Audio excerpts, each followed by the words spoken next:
on my last video where I took the exhaust off, I got a bunch of comments just like that.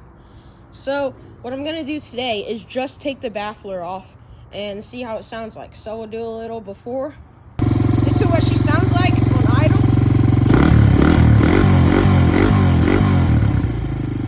All right, we got the 3 bolts out, so now we're gonna wiggle it out. Boom.